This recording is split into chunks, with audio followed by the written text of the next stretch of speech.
Verano de 1947.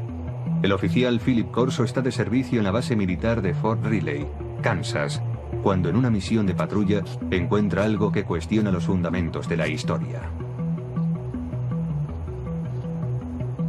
Corso era militar de carrera, un oficial muy respetado en los servicios de inteligencia, con capacidad de decisión en caso de guerra. Pero juró que en un edificio abandonado dentro de un cajón de embalaje se guardaba el cuerpo de un ser de otro planeta. Corso publicaría esta y otras revelaciones en un libro llamado El día después de Roswell, que se convertiría en un bestseller tras su publicación en 1997. 5 coroneles acudieron a una sesión de firma de libros y confirmaron que todo lo que mi padre había escrito era correcto. Corso murió en 1998. Pero los datos que reveló en su libro siguen suscitando polémica. A continuación, trataremos de analizar su carrera militar y sus sorprendentes declaraciones acerca de los ovnis.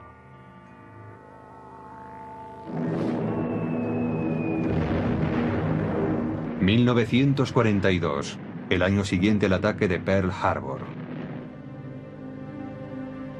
Philip Corso, un joven de una pequeña ciudad de Pensilvania, es reclutado por el ejército. Durante la Segunda Guerra Mundial se prepara como oficial de los servicios de inteligencia y después, a la edad de 29 años, trabajará en Roma. Su misión, descubrir y eliminar agentes soviéticos. Cuando el ejército de los Estados Unidos ocupó Roma, lo que quería era que el gobierno de la posguerra fuese un gobierno amigo, no un gobierno comunista. Corso desempeñaba una labor de responsabilidad. Se le consideraba un hombre con futuro. En abril de 1947, Corso vuelve a los Estados Unidos para seguir su preparación en el servicio de inteligencia del ejército en Fort Riley. 3 meses más tarde, en julio de 1947, llega la noche en que, según declara, tiene lugar el hallazgo que tanto le impresionó. Corso tiene 32 años y es el oficial de guardia aquella noche. La seguridad de la base está bajo su responsabilidad. Esa noche, Fort Riley bulle de actividad. Han llegado a la base de Kansas 5 camiones con los restos del misterioso accidente de una aeronave en Roswell, Nuevo México.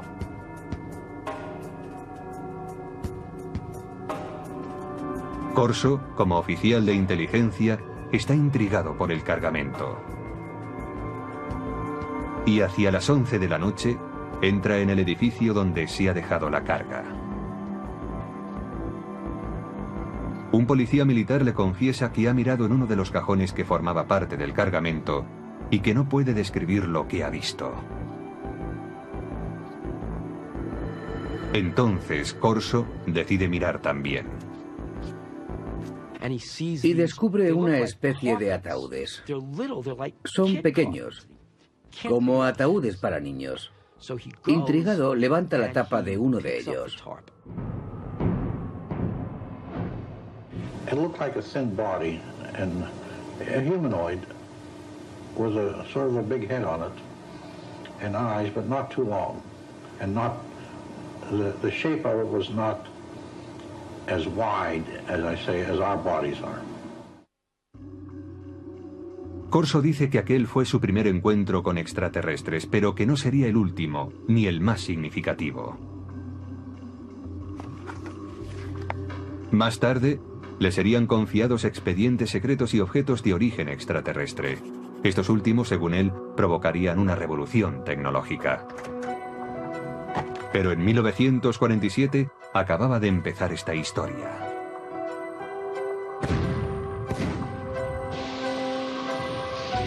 La Guerra de Corea, iniciada en 1950, abre un paréntesis en las reflexiones de Philip Corso sobre seres extraterrestres. Corso entra a formar parte del personal del general Douglas MacArthur como especialista en artillería para las fuerzas de las Naciones Unidas. Tras el armisticio de 1953 se queda en Asia como oficial de inteligencia. Se ocupará de la repatriación de prisioneros estadounidenses y aliados. Llegué a conocer a Philip Corso porque se encargó de la liberación de prisioneros de guerra en el lejano Oriente, a las órdenes de MacArthur, y más tarde fue oficial de proyectos especiales en el Consejo de Seguridad Nacional, trabajando para Eisenhower en la Casa Blanca. Según su expediente militar, Corso es ascendido al rango de teniente coronel en julio de 1953. Según afirmó, fue asesor personal del presidente Dwight Eisenhower, al que informó de la creciente infiltración del KGB en la CIA.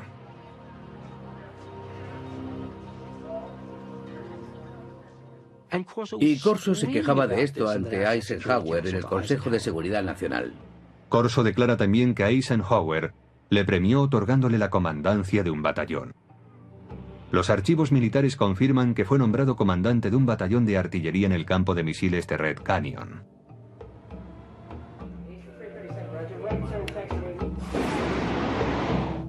En octubre de aquel año, Corso está al mando de un batallón en Alemania Occidental, donde desarrolla nuevas estrategias de tiro para ataques nucleares. Allí demuestra que sabe cumplir órdenes, pero también demuestra que tiene iniciativa. Está al mando de una batería de armas nucleares. Si se hubiese declarado la guerra contra la Unión Soviética en los años 50, cuando Corso estaba en Alemania, él habría tenido autoridad para disparar armas nucleares. Pero cuando vuelve de Alemania, su carrera cambia totalmente de dirección. El brillante oficial de la inteligencia, intrépido cazador de espías enemigos y comandante de artillería con potestad para utilizar armamento nuclear, se convierte ahora en reservista de la Guardia Nacional. En octubre de 1960, Corso está prácticamente retirado. Es asesor a tiempo parcial en una base de la Guardia Nacional en Maryland. Se podría decir que alguien no estaba satisfecho con él. No tuvo la recompensa merecida. Pero algunos creen que Corso está siendo reservado para su cometido más importante y secreto. Hay una mano oculta que dirige su carrera. Es la mano de Arthur Trudeau. Philip Corso tiene un poderoso protector en el teniente general Arthur Trudeau. Graduado en West Point, en la promoción de 1924, Trudeau es considerado un oficial progresista y admirador de la alta tecnología. En la época de la Guerra Fría es el primero en proponer una formación tecnológica para los oficiales de la inteligencia, y en 1958 es nombrado director del área de investigación y desarrollo del ejército. Cuando Trudeau tiene ocasión de nombrar a un adjunto, recurre a Corso, y así se inicia la etapa de este último en el área de investigación y desarrollo. General called me and said, "Don, establish Foreign Technology Division and you're the chief of it. And you got an office down next floor under me." Hasta ese momento de su carrera, la trayectoria de Corso en el ejército es fácilmente verificable examinando los archivos militares. Trabajó en el Pentágono. Allí estaba su despacho, así consta. Y lo hizo para el general Trudeau, que le conocía bien, de eso no hay duda. Pero desde que empezó su labor en el Pentágono, el rastro de su carrera es más difícil de seguir y también es más difícil confirmar sus declaraciones.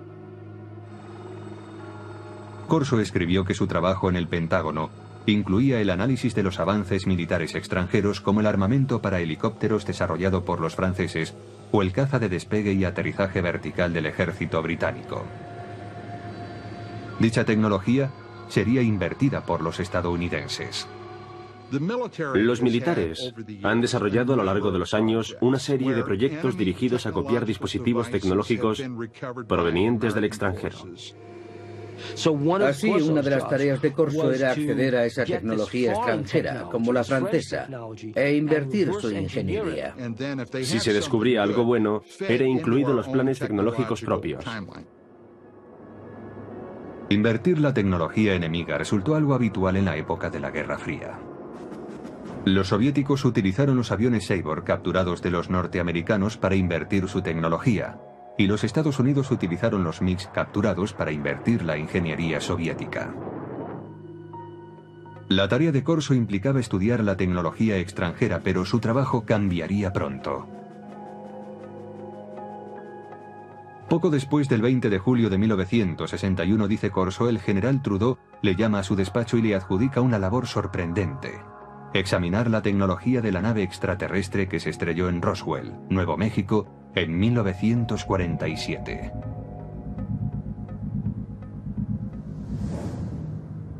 Trudeau envió un archivador al despacho de Corso. Según este, el archivador guardaba pruebas de diferentes visitas de extraterrestres a la Tierra, así como de su tecnología que afirmaba sería utilizada para desarrollar la nuestra.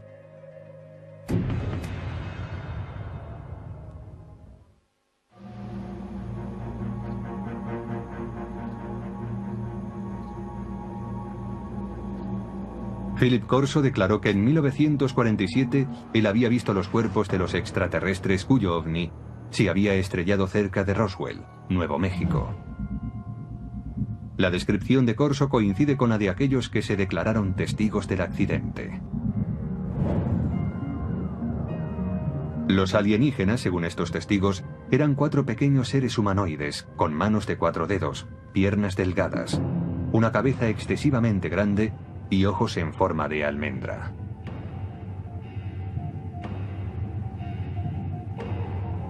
Dichas descripciones aparecen supuestamente en los documentos clasificados por los investigadores del gobierno. Hasta el día de hoy, dichos documentos no han sido autentificados.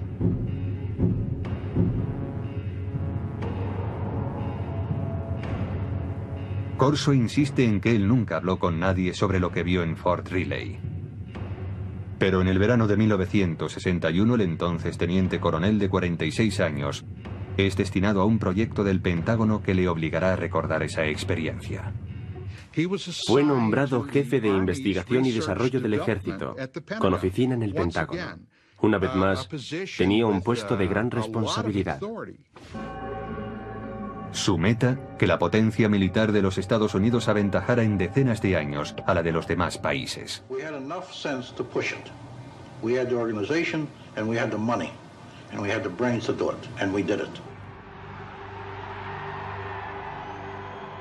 Durante la época de la Guerra Fría, dice Corso, preocupaba mucho al gobierno que los rusos llegasen a tener acceso a los materiales extraterrestres o, lo que era aún peor, que los alienígenas utilizaran su superior tecnología para invadir la Tierra. Según Corso, un armario archivador contiene los extraordinarios utensilios hallados en Roswell.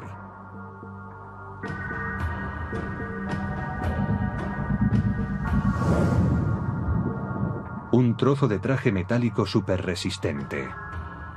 Corso afirma que quizás sirviera para proteger a los alienígenas.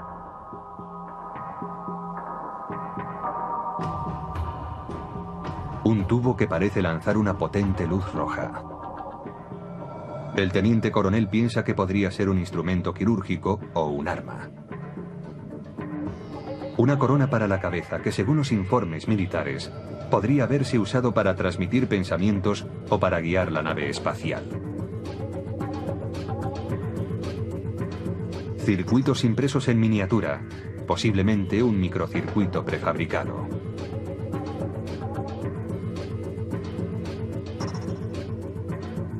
Un cable flexible que podría haber transmitido luz. Y una lente para ver en la oscuridad, supuestamente extraída del ojo de un extraterrestre. Para identificar tan extraños objetos, Corso declara haber estudiado con detalle documentos clasificados del gobierno referentes a la tecnología extraterrestre supuestamente encontrados en Roswell. Según dichos informes, algunos de los más destacados científicos del mundo, hombres como Werner von Braun y J. Robert Oppenheimer, accedieron al lugar del accidente en Roswell. Corso dice que el teniente general Trudeau le autorizó a confeccionar la lista de hombres que incluiría en su equipo. You will put on that team anybody that you want. Engineers, scientists, and even I told the Germans.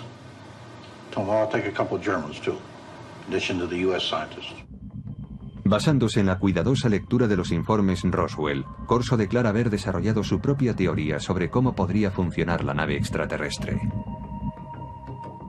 Lo que decía Corso era que la nave no era un platillo volante. No vino volando, sino que lo hizo saltando en el tiempo.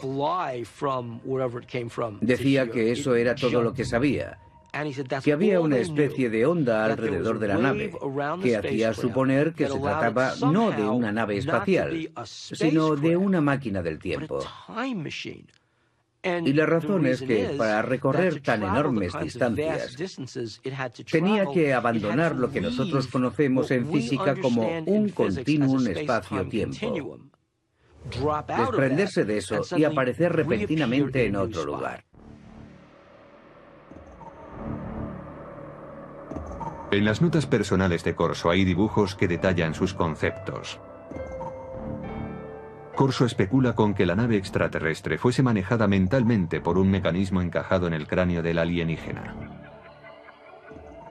Parece que si se gira la corona en torno al cráneo del alienígena, las tomas electromagnéticas se encajarían con determinadas partes de su cerebro. Una vez concluida la investigación, Corso decide que está preparado para ir más allá. Su aplicación. La tecnología extraterrestre que, según él, procede de Roswell, es mostrada a determinadas firmas para su desarrollo. Traten de imaginar qué sucedería si una nave espacial se estrellase contra la Tierra y en ella hubiese un fabuloso dispositivo tecnológico y alguien como Corso entregara ese material a unos laboratorios de investigación diciendo: averiguad cómo funciona esto. El resultado, sostiene Corso, fue el replanteamiento de todos los avances tecnológicos producidos hasta entonces.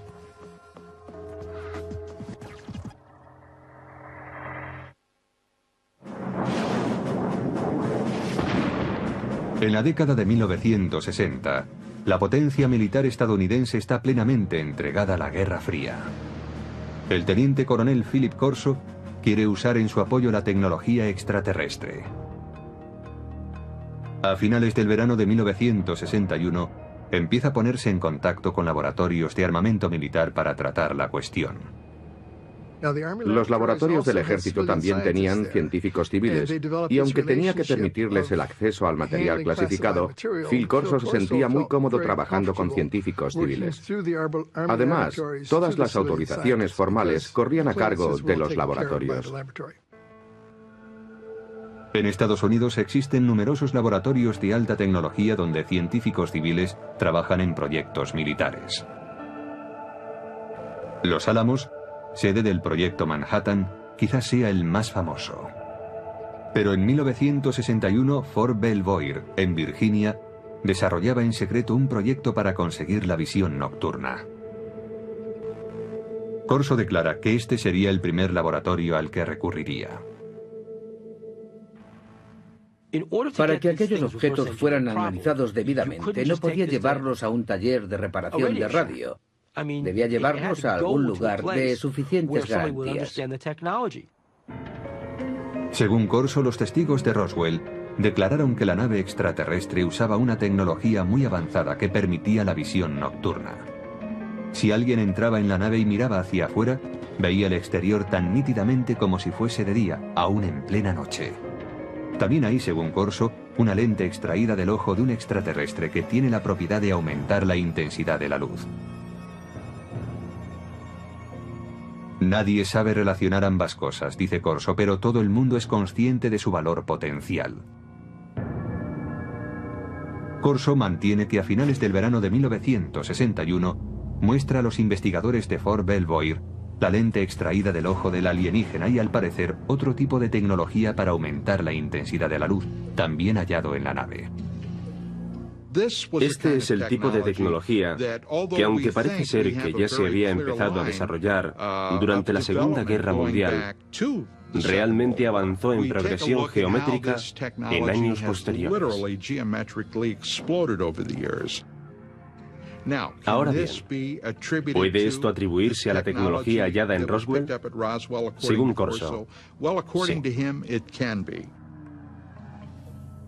Corso dice que no pudo desarrollarse el mecanismo de control mental.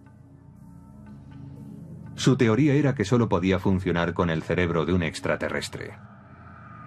Pero este revés no impide el desarrollo de otro dispositivo. Un circuito impreso de sofisticado diseño. We also had a little charred chip. Small thing, maybe 3/8 of an inch square, 2 threads coming out, and a little one in the center with thin wires.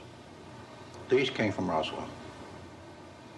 We didn't know exactly the function of the integrated circuits, but we suspected that these were circuits, electrical circuits. Corso afirma que llevó el objeto a los laboratorios Bell, que habían desarrollado el transistor 14 años antes. Dice que los científicos del laboratorio consiguieron analizar y más tarde reproducir el microchip extraterrestre. ¿Qué pasaría si ocurriese algo así? Sucedería que en un corto espacio de tiempo el mundo se transformaría radicalmente.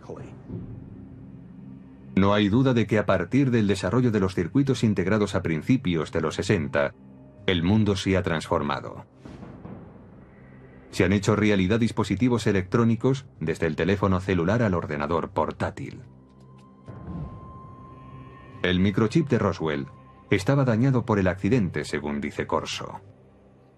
Pero tiene en su poder otro objeto de los alienígenas, y este aparentemente funciona a la perfección.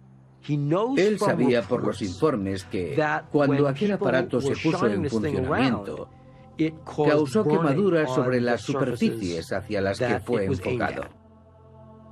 Los informes militares clasificados, según Corso, especulaban con que el dispositivo hallado en Roswell, aparentemente capaz de abrir agujeros en las paredes, era algún tipo de herramienta de corte, quizás usada en cirugía.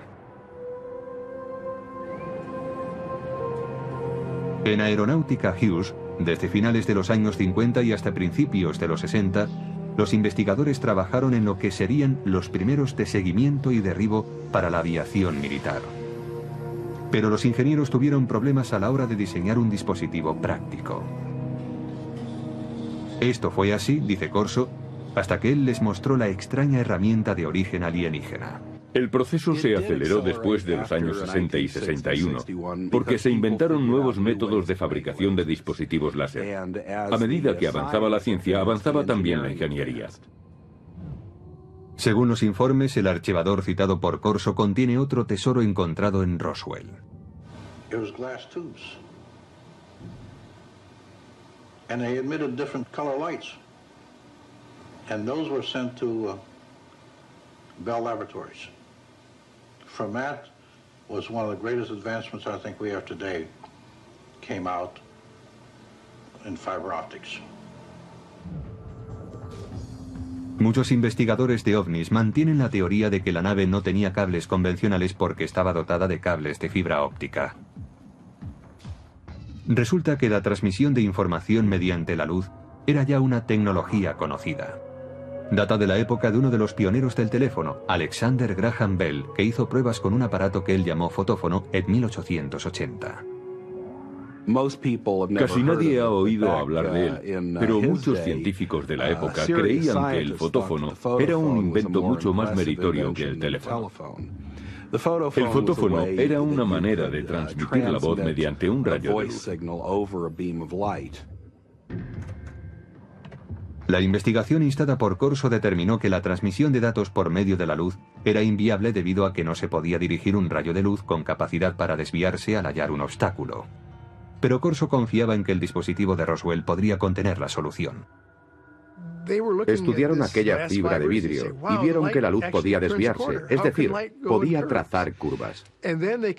Llegaron a la conclusión de que aquello se debía al revestimiento del cable. Aquella era la clave para hacer funcionar la fibra óptica. Aunque el uso de la fibra óptica no se generalizó hasta los años 70, los investigadores de ovnis creen que el revestimiento del dispositivo extraterrestre, una capa externa que cubría la fibra conductora, es lo que posibilitó el avance de la fibra óptica en nuestro planeta. Corso también examina algunas fibras muy resistentes que, según los informes militares, proceden de los trajes de los alienígenas. The first thing of the fabric that amazed me was a thread that I couldn't cut with a razor blade. Just a thread. Corso ofrece en su libro una teoría referente a las fibras que componían el tejido de los trajes alienígenas. El cuerpo de los extraterrestres, posiblemente de materia más vulnerable, estaba protegido por la gran resistencia de un tejido que, en cierto modo, formaba un escudo. Y según Corso, no se vestían con él, sino que lo tejían a su alrededor. Es decir, lo hilaban como un capullo de seda. Corso se pregunta si estas fibras tan resistentes tendrían aplicación como material antibalas para ser usados por los cuerpos de seguridad y por el ejército. Corso asegura que el ejército intentó llevarlo a la Universidad de Colorado para tratar de fabricar dicho material. A mediados de la década de los 60 hubo grandes avances en cuanto a tejidos resistentes. Usaban la tecnología de los polímeros, el tipo de moléculas que, decía Corso, estaban presentes en el tejido extraterrestre. En 1965 se inventa el Kevlar, un tejido que se usaría en chalecos antibala. Una prueba más, según Corso, del impacto de la tecnología extraterrestre.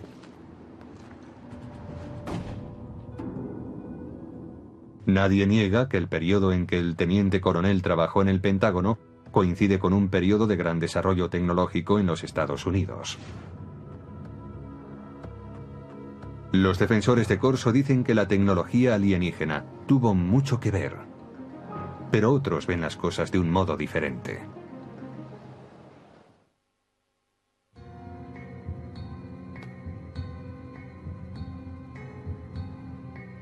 En su libro El día después de Roswell, el teniente coronel Philip Corso declara haber introducido la tecnología extraterrestre hallada tras el incidente de Nuevo México en la agenda de los militares estadounidenses. Pero otros afirman que los avances científicos de los años 60 no fueron obra de un héroe, ni se debieron a la ayuda extraterrestre. Resulta simpático pensar en un héroe que nos conduce a un mundo de avanzadas tecnologías adquiridas de platillos volantes. Pero después de trabajar en numerosos programas de investigación y desarrollo, puedo asegurar que no es esa la forma en la que avanza la tecnología. Por ejemplo, en un programa aeronáutico de propulsión nuclear, empleamos 3.500 personas, 1.100 de ellas eran ingenieros y científicos. Gastamos $100 millones al año. Esa es la clase de trabajo que se hace para desarrollar una nueva tecnología. Dice Corso que el uso del láser pasó de la teoría a la práctica después de que los científicos examinaran el objeto encontrado entre los restos del accidente de Roswell. Pero para los historiadores, eso es ciencia ficción. El láser es un buen ejemplo para aclarar que un invento no surge de la noche a la mañana. No se produce porque a un científico le llegue la inspiración, baje a su taller del sótano y 15 minutos después obtenga un rayo láser. En realidad, el estudio del láser empezó en 1951, cuando un físico de la Universidad de Columbia estaba dando un paseo por Washington. Aquel físico era Charles Townes. Me desperté pronto aquella mañana, preocupado por no haber llegado a ninguna conclusión. Después del desayuno salí a dar un paseo por el parque. De pronto pensé, un momento, podemos disponer de toda una colección de moléculas, todas ellas activadas con un exceso de energía. Me puse a hacer números y comprobé que podía hacer que aquello oscilara. Necesitó 2 años y $50.000 de subvenciones gubernamentales antes de presentar un prototipo de láser de microondas, aunque escasamente operativo. El primer dispositivo láser utilizaba microondas, no luz. La versión emisora de luz no estuvo operativa hasta 1960, 9 años después de que el profesor Townes iniciara sus investigaciones. En cuanto a la aportación de los alienígenas... No, los extraterrestres no tuvieron nada que ver con la tecnología del láser y en realidad yo tampoco. No creo que los extraterrestres nos hayan dado ninguna información. Mientras que el desarrollo del láser se produjo con lentitud, los circuitos integrados avanzaron rápidamente. Pero el mayor logro de los científicos vino mucho después de que Corso se jubilase. El verdadero avance tuvo lugar en 1971, cuando un hombre llamado Tim Hoff introdujo un microprocesador en una pieza de silicona, una computadora en un chip. Lo que sucede básicamente en un circuito integrado es que controlamos el flujo de electrones, o en ciertos casos, la ausencia de electrones. Ted Hove, conocido como el arquitecto del microprocesador, empezó a trabajar con circuitos integrados en 1968. Hove refuta la declaración de Corso según la cual un chip alienígena hallado tras el accidente de Roswell hizo posible una versión terrestre. En un accidente, se puede suponer que se han producido daños, y estos daños pueden hacer aún más difícil el análisis de un objeto. Incluso cuando se dispone del objeto, se necesita un contexto. Quien haya visto este objeto en aquellos días, sin un contexto en el que enmarcarlo, en otras palabras, sin saber para qué servía, tendría incluso menos posibilidades de entenderlo. Hove dice además que para reproducir un circuito integrado, como Corso dice que se hizo en 1961, habría sido necesario un microscopio electrónico de exploración, el cual no se inventó hasta 1966. Incluso si se observan hoy en día estos objetos, su resolución es tal que los microscopios ópticos ordinarios no podrían apreciarla. Haría falta algo más sofisticado. No creo que en aquel tiempo nadie hubiese podido imaginar qué cosa era aquella. Philip Corso dice también que el cable de fibra óptica extraterrestre inspiró a los científicos. Pero los científicos no apoyan su afirmación, porque la fibra óptica requirió una confluencia de tecnologías que fueron apareciendo a lo largo de décadas. La idea empezó a ser realmente interesante en 1965, cuando el láser ya estaba disponible. Alguien supuso entonces que se podía dar un uso comercial a la fibra óptica. Y así, poco después, el proyecto fue abordado por un trío de inventores en Corning. Consiguieron por fin fabricar fibra óptica en 1970. La luz de un láser mejoraba la fuerza de la señal. El equipo de investigadores de Corning Glass creó una forma de sílice fundido. Este purísimo material de vidrio era capaz de transportar 65.000 veces más información que el hilo de cobre. La fibra óptica ya era algo interesante desde el punto de vista comercial, 10 años después de que Corso proclamara haber acelerado la tecnología. Ese fue el verdadero logro de Don Deck, Peter Schultz y Bob Maurer. Encontrar esa forma tan innovadora de fabricar vidrio. Corso declaró también que su secreto había inspirado un salto cuántico en la tecnología de la imagen. Pero los expertos afirman que la tecnología para convertir la noche en día también llevaba décadas desarrollándose. El proceso fue evolucionando paulatinamente. Había empezado allá por 1940, cuando se suministraron a los ejércitos aliados, en la Guerra del Pacífico, pantallas de radar con intensificación de imagen. El primer dispositivo de visión nocturna empleaba la formación de imágenes térmicas. Desarrollado por los alemanes durante la Segunda Guerra Mundial, convertía energía calorífica en un espectro visible usando una luz infrarroja y un receptor. Más tarde, a principios de los 60, William Spicer, un investigador del Departamento de Defensa, creó un mecanismo para la intensificación de la imagen.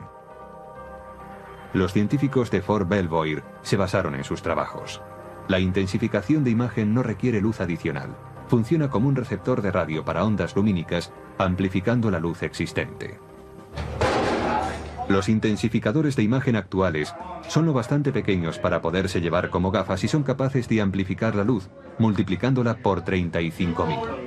Los científicos argumentan que si Corso tenía realmente un intensificador de imagen extraterrestre, mostrárselo a los investigadores en 1960 habría ayudado poco al progreso de esa tecnología. La ingeniería necesaria progresaba a un ritmo muy lento. Lograr la visión nocturna fue, en gran medida, el resultado de un trabajo de ingeniería realmente brillante. Finalmente, según expertos en tecnología, Las fibras superresistentes de Corso no venían de los trajes espaciales de los alienígenas, sino del fruto de años de investigación de una científica llamada Stephanie Kwolek, que trabajaba en la compañía DuPont. Ella consiguió enlazar cadenas de átomos en 1965. En 1971 el Kevlar ya estaba en el mercado. La teoría de que algo como el Kevlar salió de un platillo volante resulta tan chocante para mí como insultante para alguien como Stephanie Kwolek, que invirtió enormes esfuerzos, años de su vida, una enorme dedicación e inteligencia para desvelar los secretos de la naturaleza. Además, algunos escépticos insisten en que el teniente coronel Corso sencillamente no tenía los conocimientos suficientes para promover un programa de ingeniería inversa. Leí algo que había escrito hace años y vi que aquello no era alta tecnología. Yo he trabajado para General Electric, Westinghouse, General Motors, TRV System, McDonnell Douglas y junto a muchos científicos. Yo mismo soy físico y no vi nada en los escritos de Corso que indicara que tenía los conocimientos, el talento, la formación para manejar un material como aquel y llevarlo a la industria. Corso tenía una respuesta para tal objeción. Decía que su equipo de científicos de élite le ayudaba a interpretar los objetos de Roswell. I didn't have the training or the background for something. You know, they got highly technical. But fortunately, the German scientists were there. I knew von Braun, and I knew Hermann Oberth. Oberth was a man that said we've been helped. But we had to keep it quiet to protect our budget, protect our organization. Para los escépticos, caben más dudas acerca de Corso. Según ellos, un teniente coronel no debería asumir funciones como las que Corso se atribuía. Creo que un indicio de su consideración dentro del ejército viene dado por el hecho de que nunca llegó a coronel, a pesar de sus muchos años de servicio. Pero otros apoyan las afirmaciones de Corso, en particular aquellos que dicen conocer el funcionamiento interno del ejército. En aquellos días, un teniente coronel tenía mucha más autoridad e importancia que ahora. Pero incluso hoy, hay tenientes coroneles que conocen mucho acerca de planes y operaciones importantes. Todos los científicos y militares con los que Corso dijo haber trabajado afirman que no había implicación extraterrestre en las tecnologías desarrolladas a partir de aquellos años. No existen documentos de ningún tipo que avalen las afirmaciones de Corso sobre ingeniería alienígena aplicada a la terrestre. Pero sus partidarios defienden que si no hay rastro de ningún documento, es por una razón.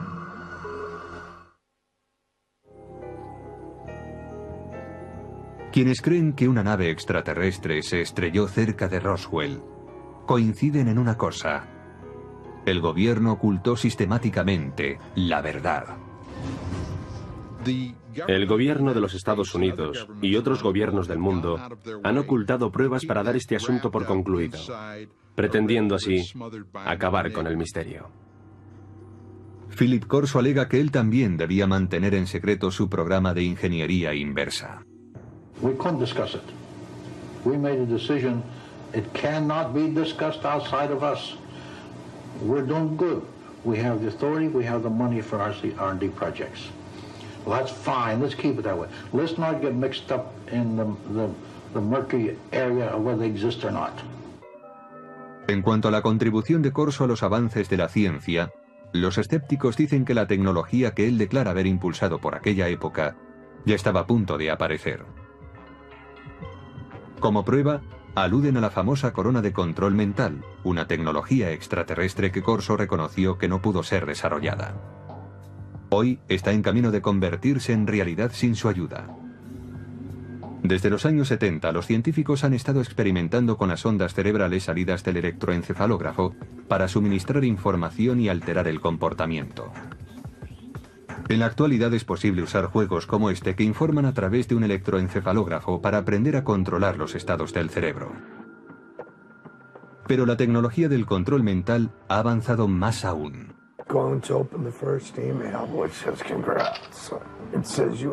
En 2004, la FDA autorizó a los investigadores para experimentar con unos diminutos implantes cerebrales diseñados para que las personas discapacitadas pudiesen controlar un ordenador con su pensamiento.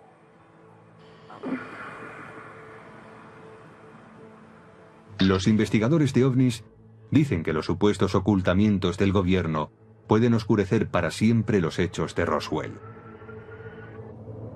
Y en consecuencia, oscurecer también la verdad sobre si la tecnología extraterrestre contribuyó al desarrollo de la fibra óptica, los tejidos superresistentes, el láser, los circuitos integrados o la intensificación de imágenes.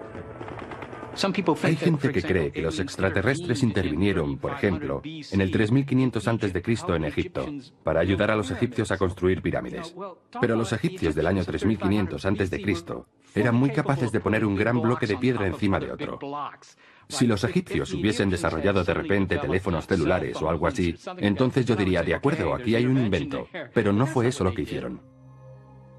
Aunque el teniente coronel Philip Corso pueda ser cuestionado, sus ideas hayan suscitado polémica y sus afirmaciones hayan sido consideradas como propias de la ciencia ficción, su aportación al mito de los ovnis y a las leyendas populares no puede ser ignorado. Los militares, el Pentágono, el gobierno de los Estados Unidos no dan ese tipo de autoridad a un incompetente. Este hombre estaba bien considerado y era muy respetado. At my age, what do I have to lose? I have to let my grandchildren and my children know this, because how long will I be around yet? And when I go, it goes with me. Debió de haber muchos días, muchos, en los que Philip Corso se preguntase, ¿por qué yo? ¿Por qué tengo esta información? Yo creo que eso es algo que le atormentó durante muchos años. Es muy difícil guardar un secreto así para uno mismo. Hasta hoy solo se ha contado el 10% de la historia, dijo mi padre. El resto es información clasificada.